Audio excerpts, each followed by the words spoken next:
Sorry.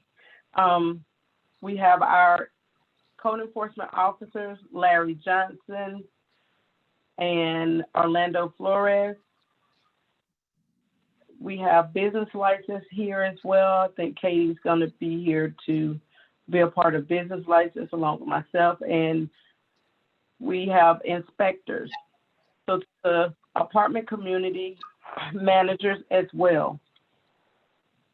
I would first like to have our code enforcement officers, of the manager actually, to tell a little bit about what we do when they come out for your inspections, for the external inspection. Okay. Also, we do have Joe Burge, our fire marshal, joining in with us on this meeting as well. So thank you, Joe. Good morning to everybody. What we do when we come out to your properties is code enforcement at the exterior of your properties. We look at the common areas. We're looking for issues with maybe walls, with the balconies or decks, stairs, windows, roof issues, air conditioning issues. All the stuff on the exterior of the building is what we're looking at here. And then we look at your common areas. We look at even the parking lot. We're looking for junk vehicles. We'll point those out to you if there's some that need to be addressed that are either expired tags or may not be operable. We'll point those out to you if you're not already aware of them. And then what we'll do, well, Joe, do you want to jump in and tell them what the fire marshal looks for before I go further? Sir, good morning, everybody. My name is Joe Burge. I'm the Brookhaven Fire Marshal. The things that we look for when the fire marshal's office conducts the inspection, we look at all your life safety devices, which include your fire alarm, sprinkler system, fire extinguishers, fire hydrants, anything that has to do with life safety. We'll look at that. So we'll probably knock on the door and ask for your copies of the fire alarm systems and sprinkler systems if we have any questions. And our inspection is really separate from what code enforcement does, because we'll look at all the buildings for the fire safety, and then we'll report back to the apartment complex itself. If anybody has any questions, I'll be on the meeting until we're finished. All right, awesome. Thank you, Joe. And then also what we do with your communities, we'll let you know in advance before we come out. We don't like to just show up and say, boom, here we are. Ms. Neal will usually contact the management and let them know the date that we get there. We will usually show up right around the time that the office opens. We don't want to get there before or anything like that. We want to make sure that management's on site and they know that we are present.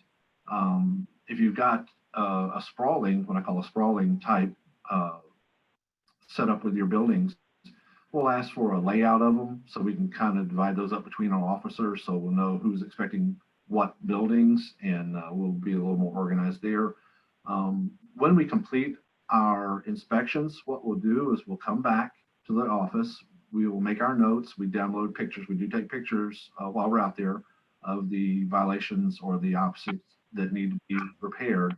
So that way you'll know what we're talking about, and we'll do it by building and, if we can, apartment number. So we'll lay it out for you. We'll give you a full report at the end of it, and then we'll also give a time frame for compliance if we find any issues that need to be corrected. So that's kind of where we are when we come out for our inspections. Are there any questions so far?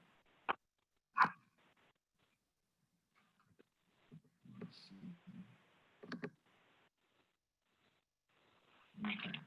Questions, we'll move forward. When you're looking at the next slide of the presentation there, we're looking at Chapter 16, Article 5 of the Brookhaven Municipal Code. Patrice, if you'll go to the next slide. Basically, what we're looking at is back in 2013, this started with the city, and each owner of the properties were requested to submit inspections of the apartments. Again, what we're doing here is we're looking at interior as well as exterior. The inspector that you choose off of our list will come in, they know what to do, they'll do the inspections. And basically what you're looking at is having to do 1/3 of your multifamily rental units. And we do that per year. So within 3 years, your whole community has been inspected and looked at. So that's a 3-year cycle on that. They have to be listed, inspected, and then listed individually on the code compliance certificate that's submitted to the owner, to the city by the owner. All right. Next, Patrice.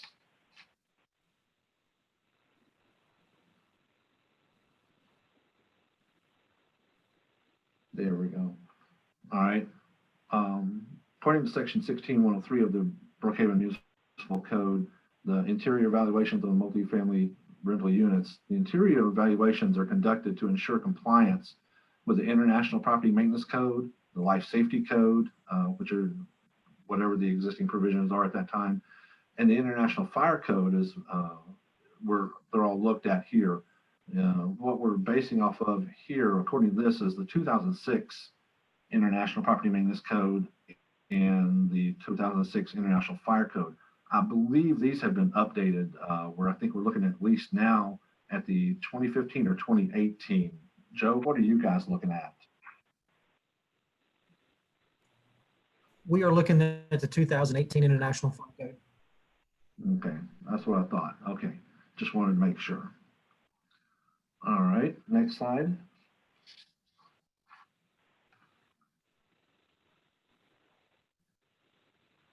All right, now we're looking at the responsibilities of the owner or manager of the properties there. First of all, you got to schedule your code compliance inspection with the contractor from the list of approved inspectors. So make sure you get with them, schedule a good time to have them come in and do your inspections. Then all reports are to be sent to the City Hall.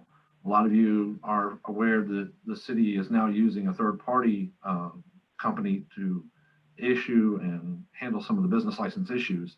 And it's called Avenue. However, these reports need to come to City Hall and not go to them, because if they go to them, a lot of times they get misplaced and we don't even know they were received. So please make sure you send that information here to City Hall. Then after your inspections, make sure that any and all of your deficiencies are corrected prior to the submission of the renewal, and then submit on time all required paperwork. And if you look at your OTCs or your business license, oops, sorry about that, they all expire December 31st each year. So all this needs to really be done prior to December 31st to get your paperwork into the city to make sure that your business licenses or your occupation tax certificate is renewed on time. And then make sure that all your fees are paid in full. And then when you do get your new certificate, make sure it's displayed prominently in the office somewhere, usually in the reception area, where if myself or one of the officers comes in, we can easily locate it, and a lot of times not even have to bother your staff to see where your business license is. Any questions so far?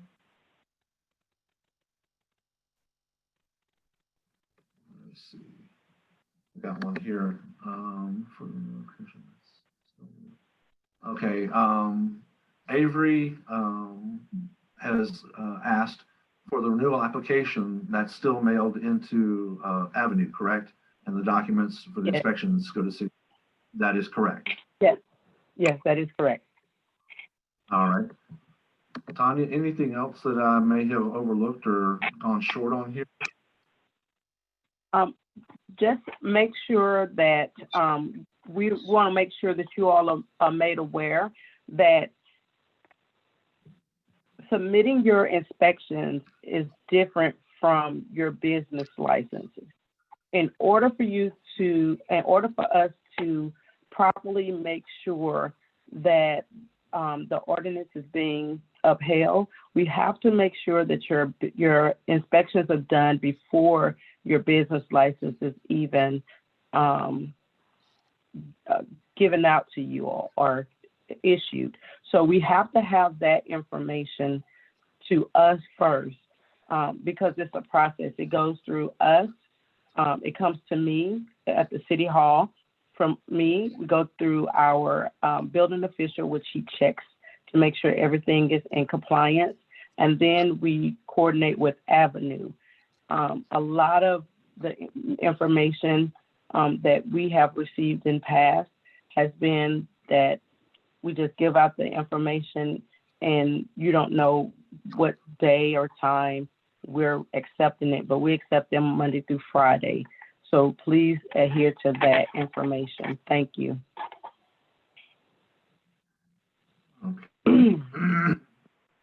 All right, next slide.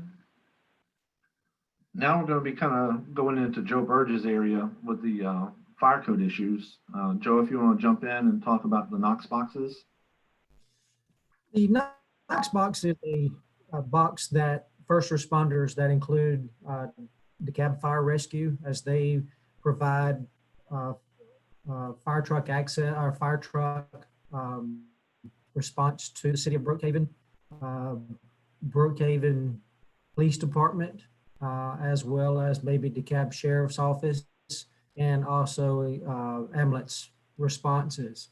And once the first responders pull up to the facility, if you have a secured gate system, the secured gate, we have a SOS, which is a silent operated sensor, that when we pull up, we have a transponder in our vehicle that will open the gate automatically.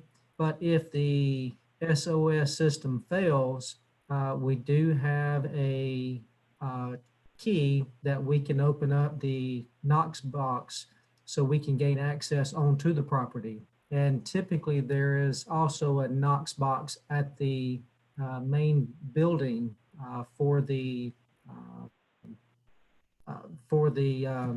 guest house or for the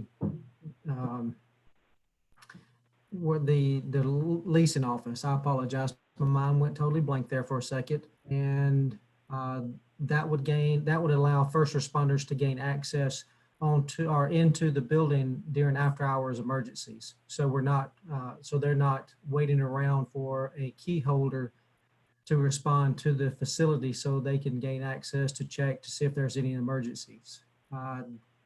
Anytime that there is a change of ownership or a new apartment complex, for this particular situation here, we ask that you put a Knox box up. And if you need information, if you want to go ahead and be proactive, so first responders are able to get in to gain access to the property as well as the building, just let me know via email, and I can send you all that information via email of how to order the Knox box. And does anybody have any questions about the Knox box?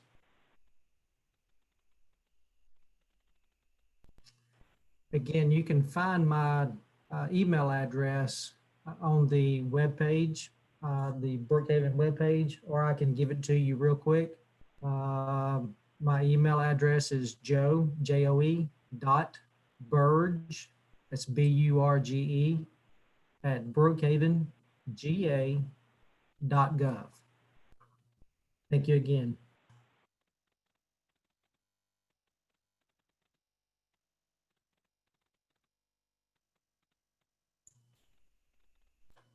All this information right here, what Keith has on the board, is just things that go inside. So firefighters and police officers, if they have to gain access to the property, they just don't have a whole bunch of keys in their hand, and they don't have a clue to what they open. So if any key in the Knox box, it just needs to be labeled, as well as a business card size with after hours emergency information, so we'll know who to call in the event of an emergency. And the last one is not applicable. The last bullet point on this one is not is not applicable for this. But if anybody has any specific questions about that, let me also give you my phone number.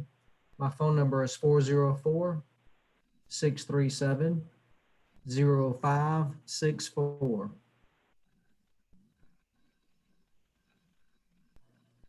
Okay. And Patrice put that out there on the chat for everybody. Great. Thank you, Joe. Any other questions for Joe? Steve, I'd like to say just one thing. Go ahead. That last portion, Joe, I do apologize, but that was also for when they're doing their inspections, when they're having to change ownership and they do their fire marshal inspection. So I do apologize. That's on the wrong slide, but yes. No problem. And again, if anybody has any questions, I'll be more than happy to answer them via telephone or via email. Awesome. Thanks again, Joe. All right, next slide. All right. Now we're talking about the change of ownership. Sometimes there's a little issue there with some of our communities. When you have a transfer of ownership of the property, got to make sure that you contact the city. There's a little form that you'll fill out and get them the information. If you're just doing a name change, there's a shorter form. You don't have to do a whole lot. Just notify the city of that change. But when there's an actual transfer of ownership, you got to go through pretty much a little bit of the process all over, and then make sure that you schedule a fire marshal inspection with that application for change of ownership. Tanya, did I miss anything there? No, that's correct, Keith. Okay. All right, we'll move to the next slide there. This will kind of give you the process of what you'll need to go through here. Basically, the previous owner must file a completed notification that they're actually closing or selling the business. That way it informs the city that there's going to be a change. Then two, the new owner has to apply for a new occupation tax certificate. You can't just run off of the previous one, especially, even if the name of the community stays the same, that there's a change of ownership. We've got to know that, and it's going to take a new occupation tax certificate in that new owner's name. So make sure that you get that turned in and filed as well. Next slide. Oh, go ahead. Did you need to say something, Tanya? No. All right. And then the next step, the new owner has to apply for the occupancy life safety inspection, again, with the fire marshal's office. What they'll do is they'll come out and review what they're doing. Let me see, because I'm not used to this. This is Joe's area. Occupancy inspection must be applied via the city project portals. We've got a new online system here. It's called the portal. What you'll do is go on to the city website and find that link, create yourself a profile, and that way you're able to access and request inspections and things like that, be able to download particular documents that the fire marshal may need, and that way he can get that. Joe, do you need to say something? No, this right here would be basically the same thing as doing our inspections. We would look at all your life safety reports. We would walk through the entire building to make sure that your exit signs, emergency lights, make sure your storage, proper storage, make sure you have all your current inspection reports. But we'll give you all that information specifically when you apply for the change of ownership, because I'll send you an email with everything that we're going to be looking for, so you can have time to go through the building and ensure that you're in compliance with the applicable codes. Great. Thank you, Joe. And then step 4 is the new owner has to submit third-party inspection reports. Make sure, again, they're bound hard copy and submitted to City Hall here for the building official to do approval on. And then step 5, make sure your taxes are paid and the new occupation tax certificate is issued with the dues that are owed at that point for the new owner. And then you'll get the new license or the OTC that same day here from City Hall. All right, next slide. All right. Tanya, do you want to jump in here and cover this? Yes. So for property owners and management responsibility to expedite the inspections process, please ensure the following items are completed prior to the time of the inspection. So as far as what we look for, this is part of your inspections from your inspectors that you actually hire. So we don't have control on who you hire, but we do have a list of those approved inspectors. And this was just giving examples of what they probably will look for in that inspection. So Patrice, can you go to the next one? Thank you. As well, this is some of the information that we actually received as well. So written inspection reports from the fire marshal at the time of inspection. Make sure if you have any deficiencies with your first inspections, you have to make sure we have the complete copy of those deficiencies as well as the re-inspections. So we also make sure that those inspections, the discrepancies and the inspections that have been rectified are given to the building official to overlook, and then he will sign off on it if it's appropriate. Next slide, please.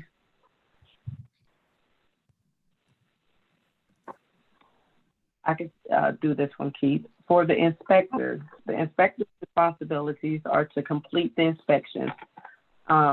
Their responsibilities are to make sure that we have accurate information, that your inspections, if you have any re-inspections, the management company or the managers of that property has to make sure that they come back to re-inspect after the deficiencies have been taken care of.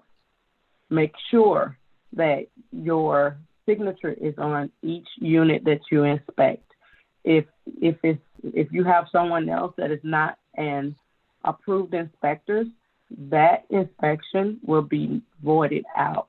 So you have to make sure that the person that is on our approved inspectors list are the ones that are doing the inspections. Also, make sure that the dates on the compliance portion is correct. I had one to come to me that had a 2-year date on it, and I had to get that updated. So make sure all your paperwork is actually given from the inspector. Excuse me, cover sheet, property inspection, so forth. Next, please.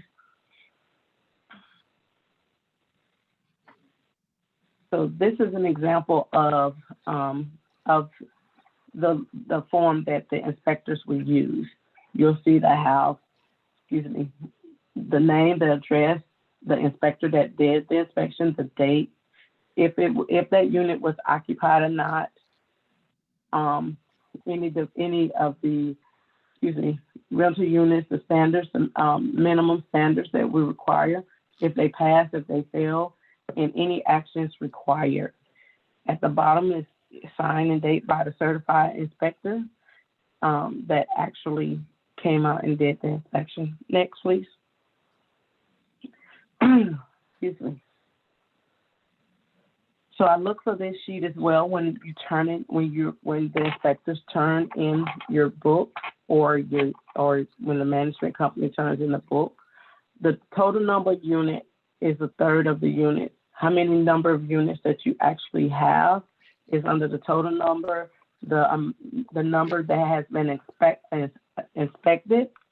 Now, if you have a large apartment community that you manage, if you have, just say, 470 units, a third of those have to be noted here. If you had those inspections done last year and you are not rotating them out, we go through and we look at those to make sure that you're not giving us the same units to be inspected. They have to be rotated out to equal out to that third unit for that year.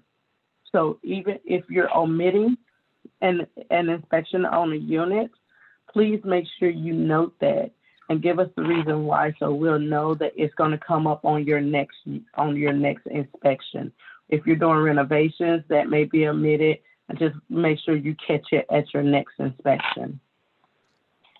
I have a question. Okay. Next, please.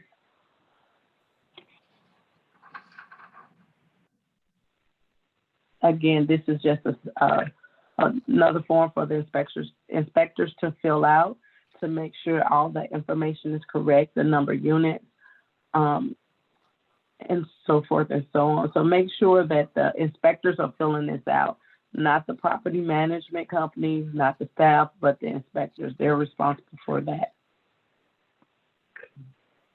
Next, Patrice. Next, please. Thank you. One other information I want to acknowledge for the inspectors. The inspectors are there to make sure that the inspections are done, but at the end is ultimately the responsibility is ultimately the apartment management company and the apartment owners to make sure we receive those inspections in a timely fashion. So if you have not done your inspections for 2019 or 2020, please make sure we get those. If you have a question, if you've changed management, which some of you have contacted me to ask if those inspections were done, please get with me. I'm available to answer any questions to make sure we can get you back on track. Also remember that, go ahead, Keith. I'm sorry, we got a question from Sierra Terrace. They're wanting to know a phone number where to reach Avenue. Okay. Avenue's phone number, I will put it in the chat. Let me get it. I have to go in my binder and get it. Oh, here we go. It's on the next page. I'm sorry. Next page? Did I put it on the next page? I take that back. That's our city revenue office. I'm sorry. I jumped the gun. I will send it out to you. I will send it out. I don't have it on hand, but I do have it here. Let me take a look real quick. Let me get it for you.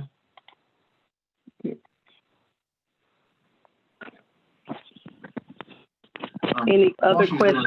I was getting ready to do the same thing, Tanya. Thank you. Let's see. I don't have any through the accounts. The slide here is giving the city numbers here. If you ever have a question about your occupation tax certificate or business license, please don't hesitate to reach out to the office there at 404-637-0470. My direct number here at City Hall is 404-637-0570. Be glad to talk to you anytime, answer any questions that I can for you. If I can't answer it, I'll get you to the right person. And then Tanya Neal, our admin assistant here at City Hall, is 404-637-0729. We're always glad to help out.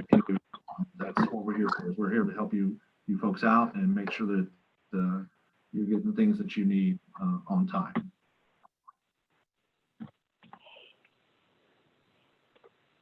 Okay, so I just actually placed the number for Avenue in the chat for everyone to take them. Avenue is really good on giving out the information that is needed. If you have not received your business license, or if you have not received your business license, you can contact them. They will let you know if you're missing anything. If you're missing inspections, if we have not approved for them to release your business license, then reach back out to me and I can give you the reason on our end. But we work hand in hand with business license and with Avenue to make sure that your information is being uploaded and properly submitted. So when I do receive those binders, I always make sure I go through them. I go immediately, give them to the building official, and then we immediately after I receive those back, I will reach out to Avenue and let them know that your inspections were given to us. Any other questions from any of the participants that have joined us this morning?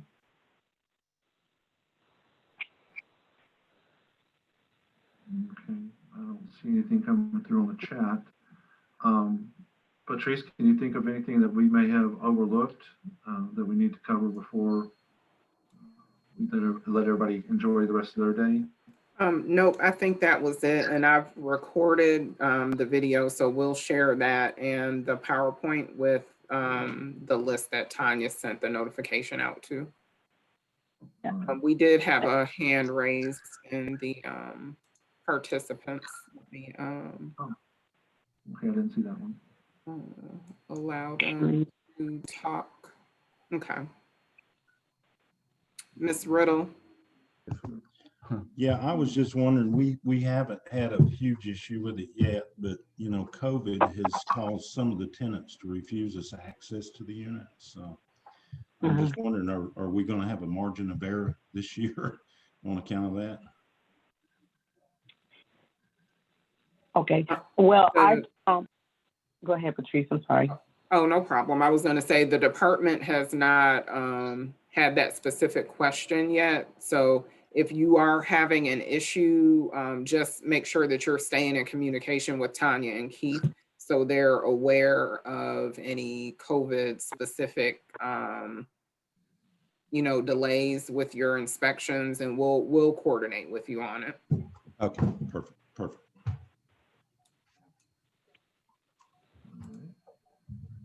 Any other questions or comments?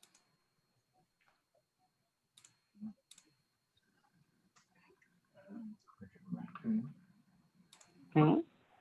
Again, I thank you for your time today. I appreciate y'all joining us here for Zoom meeting and getting some information out to you folks about the requirements here from the city when it comes to your occupation tax certificate.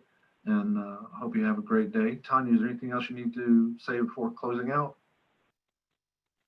Yes, I will go ahead between today and tomorrow to make sure everyone receives the recording and the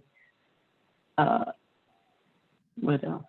Oh, and the PowerPoint presentation. And I thank you all so much for coming and listening into our meeting. If there's no other, oh, we got a question here. Oh, very welcome. Oh, so thank you. Yeah. All right. You guys have a great rest of your day, and please don't hesitate to reach out if you need us. Thank you.